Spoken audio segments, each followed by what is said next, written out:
and pure being, gladness, focused attention, mastery of the senses, culminating in the ability to realize the self.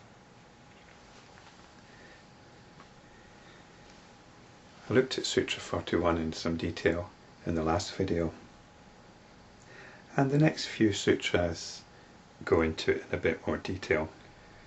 42 says, with contentment comes unsurpassed joy. And this is when our intentions and our inclinations are operating harmoniously. We don't want the mind to be wanting one thing and our inclinations to be doing the opposite. And this is something that most of us are up against, whether it's in everyday living when we're trying to diet or give up a bad habit. Maybe we're trying not to be irritable and so on. Or even if you're trying to meditate, you're trying to sit in focused calmness, trying to follow your breath or something like that. It's worth trying to do meditation like that, but to be honest, you can develop some very bad habits. You can get into your own pattern of distraction, which keeps you going for the whole period of the meditation, 40 minutes or whatever. And all you're doing in your meditation is sitting down repeating this over and over again. You've done your 40 minutes, you've sat relatively quiet for 40 minutes, you've done your meditation, off you go. Meditation can become a pattern of avoidance. So my advice would be to practice meditation now and again, just as a way of checking where you're at, rather than inflicting some regular regime on yourself where you're just developing some very bad habits. So when your rational mind and your inclinations are working together, well, isn't this a nice state of affairs? You're working effectively. You're operating optimally as a human being. You're not engaging or indulging in any self-destructive behavior. When I was talking about the first limb of yoga, I describe it as not indulging yourself. And the peculiar thing is, most of the things that we want to do, most of the things that we take pleasure in, are actually damaging, either to ourselves or to others. It's very hard to stop this behaviour, but this is what we must do if we want to come back to our true nature, our underlying nature. So when you don't have this need to indulge in behaviour which is destructive,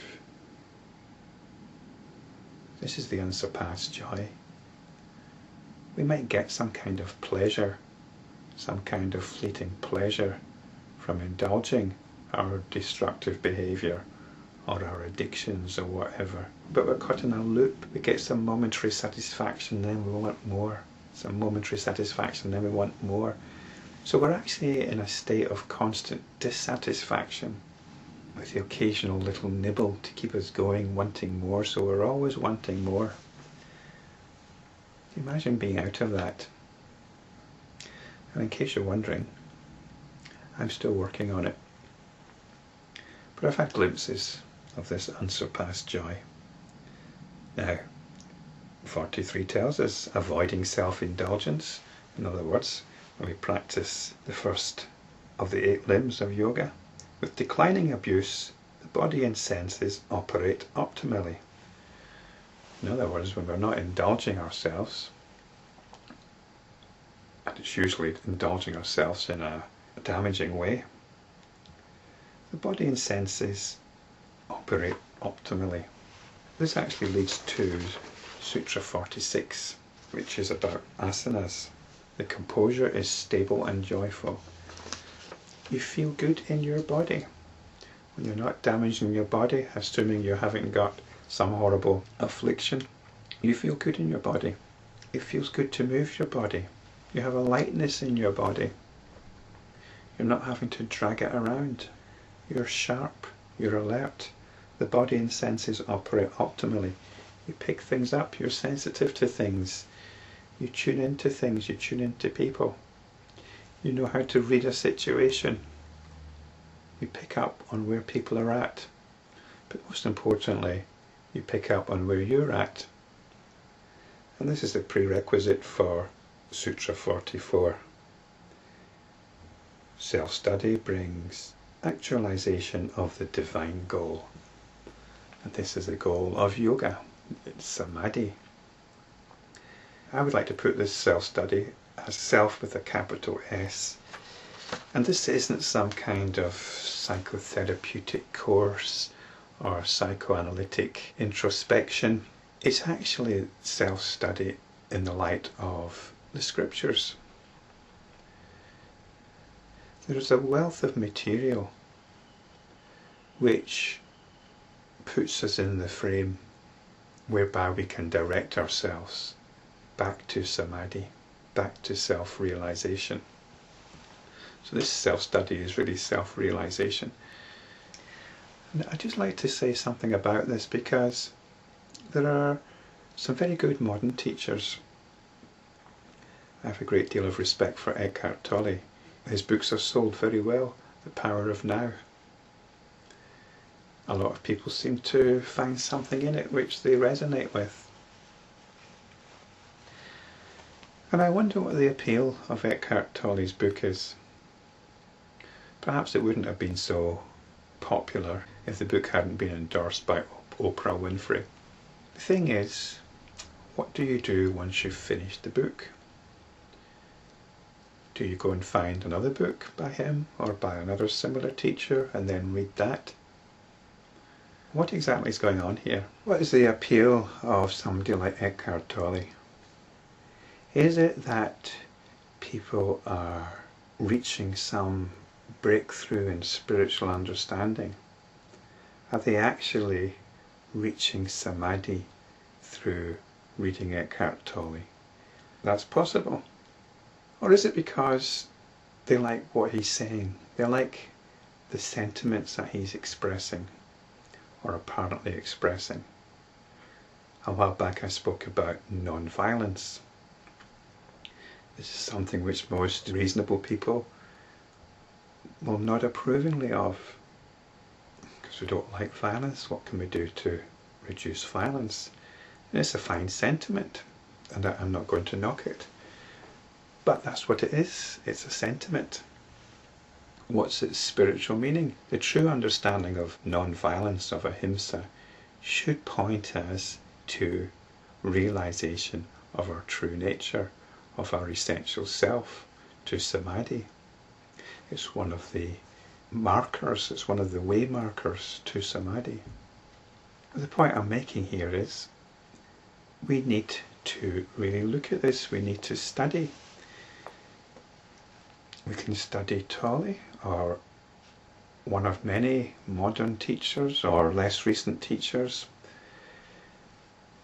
For me, the self-study is actually about doing these videos. And you might notice I've been doing a lot. And I find the greatest assistance in what I call wisdom texts, which you get in both Hinduism and Buddhism. These are texts which can only be understood and appreciated fully when you've touched, for however short a period, the essence of your true nature. Now, I know some people are put off because it might seem a bit intellectual, and it's not. It just seems intellectual. I don't regard myself as an intellectual, but when you try and explain something simple, it comes out very complicated. And some people are put off by Sanskrit, the language of the Indian scriptures. Although I think it's a privilege to be learning some Sanskrit, just the odd word, because this is a language which expresses the subtlest aspects of our nature and the possibilities which it can manifest. There isn't anything else like it. So yes, why not learn some Sanskrit? Not for the sake of it, not for the intellectual satisfaction, but for finding out what the word means in our own experience. What is it relating to in our own immediate experience? And that is the approach to studying these texts. Texts like Patanjali's Yoga Sutras.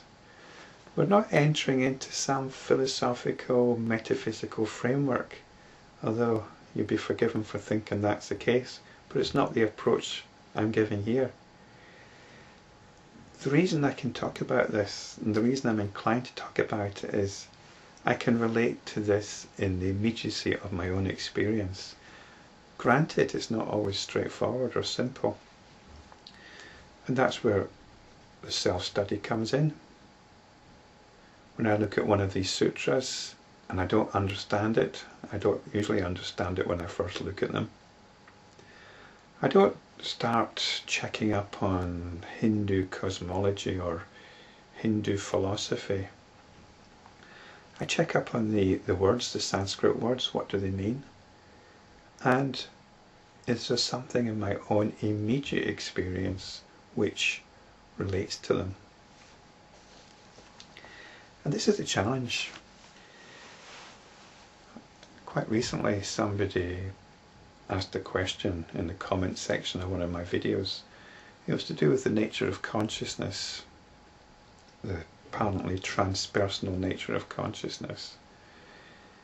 And this person assumes that consciousness is dependent on the brain, on neural activity in the brain. But I asked this person what is their own experience, and they said their experience is that whatever they experience is dependent on the brain and neural activity. And I asked him again, well, I don't experience the brain or neural activity. There's no brain or neural activity going on here.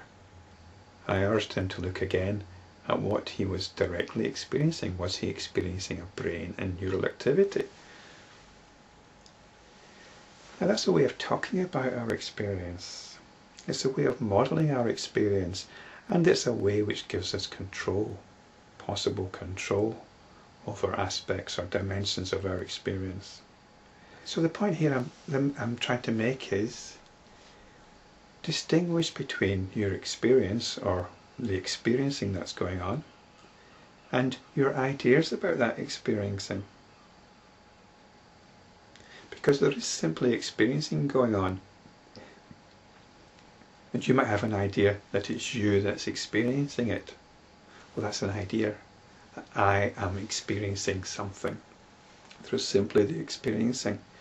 So we have to distinguish between experiencing and ideas about experiencing. Now to get back to this fellow who was asking me about consciousness, he didn't reply to my second response, so either he gave up on me or maybe he got it, who knows. But to reduce experience to neural processes in the brain is like reducing music to a scale of notes. It's like saying, why bother with music because it's just an arrangement of 12 notes?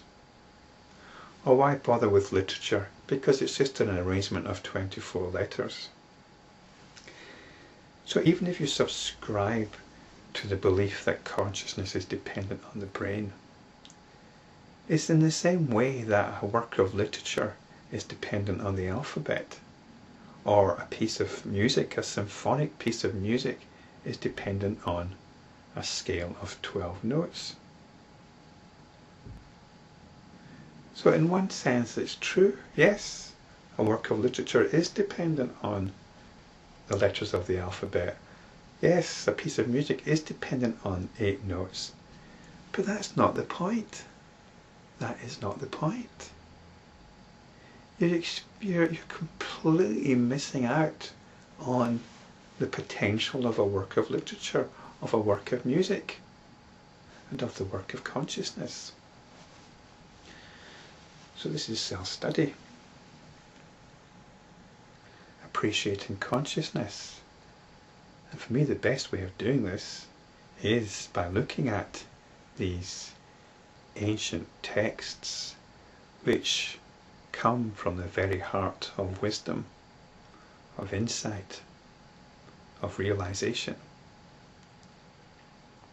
This is the divine goal, because as Sutra 45 tells us, contemplating the supreme identity is the attainment of samadhi.